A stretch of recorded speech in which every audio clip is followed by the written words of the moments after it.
Oi, galera da Rede Ciência Sem Fronteiras. Estamos aqui com mais uma entrevista, dessa vez com a Tamires Augustin, que estuda na Unicinos. Ela faz engenharia ambiental e ela foi para a Coreia, na Universidade de SKKU. No Summer, ela fez um curso em Seul e fez um outro treinamento numa empresa chamada Hana. Graças à participação no Ciência Sem Fronteiras, hoje ela trabalha em uma empresa com sede no Brasil. Só que tem um pequeno detalhe. Ela não pode dizer pra gente qual empresa é ou o que empresa faz. Mas ela jura de pé junto. E ela não é uma espiã coreana infiltrada, ok?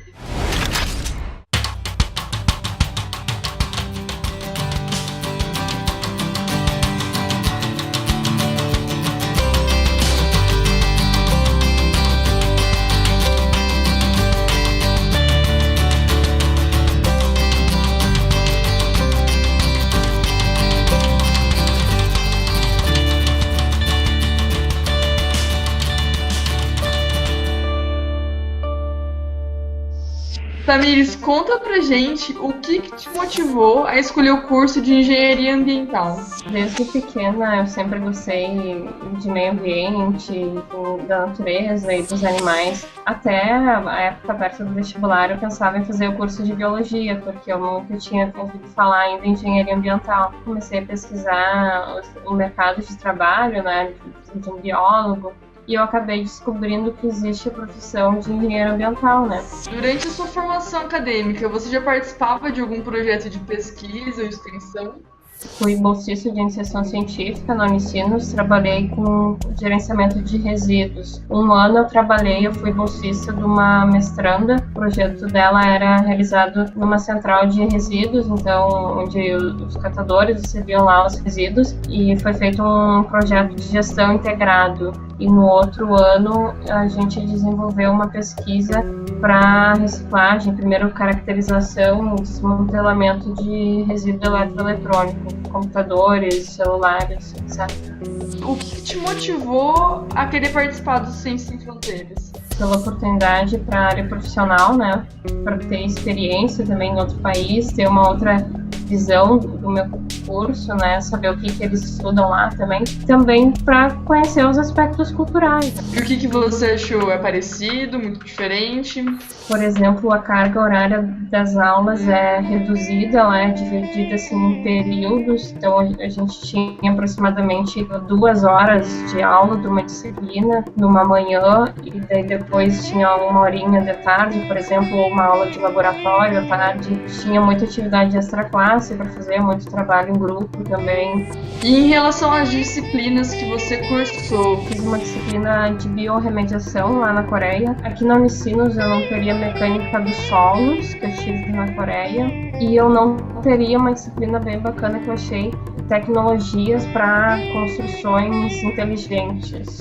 Estuda sensores que podem ser utilizados em ambientes para ajudar em fuga, por exemplo, de incêndios em metrôs da Coreia, que acontece bastante acidente, assim. E conta um pouquinho mais pra gente sobre essa experiência no Summer.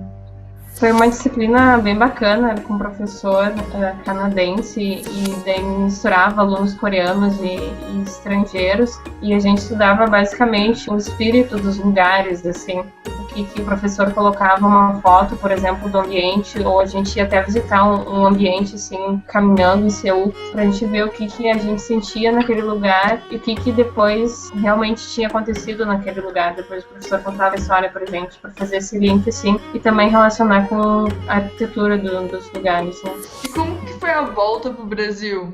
Nas primeiras semanas é complicado, né, a gente se acostumar, assim, voltar a ouvir o português, né, diariamente, se acostumar com a infraestrutura, né, e voltar com a rotina normal, né, sem muitas novidades, digamos, que a gente conhece fora. E o que você tá fazendo com toda essa bagagem cultural e científica que você trouxe da Coreia? Hoje eu estou fazendo estágio numa empresa, parceira da empresa onde eu fiz estágio na Coreia, na área do sistema de gestão, qualidade e meio ambiente. Então eu estou podendo aplicar bastante o que eu aprendo na faculdade, né, dentro de sala de aula, ver como é na prática. E que dicas você daria para a galera que está pensando em participar do programa? Às vezes a gente fica com um pouco de receio, né, em sair da nossa zona de conforto e vir fora dessa zona que a mágica acontece, né? Isso ajuda a gente a conhecer a si mesmo, ter experiência profissional, tem que aproveitar porque vale muito a pena. Apesar de algumas pessoas comentarem que os asiáticos são muito fechados, muito difícil, né, de a gente conversar com eles, uma vez que tu conquista, assim, a confiança deles, eles são muito amigos, assim, eles têm, assim, muito respeito, né, pelos mais velhos, então os mais novos, a gente não pode nem pisar na sombra, né, de uma pessoa mais velha, que isso é ofensa para eles. E se a gente está também jantando ou almoçando numa mesa, é a pessoa mais velha ou o coordenador, o professor, por exemplo, que ele escolhe a refeição que todo mundo vai comer, e todo mundo só pode comer depois que ele inicia. Se ele termina antes, a gente tem que se apressar para ele não esperar. É uma das maiores diferenças. E a comida também, que é muito diferente. Eles não utilizam sal e usam pimenta no lugar. Quem quiser esclarecer mais dúvidas ou tá com vontade, tá a fim de tentar ir para a Coreia, estou à disposição também para a gente conversar aí. Muito obrigada, Tamires.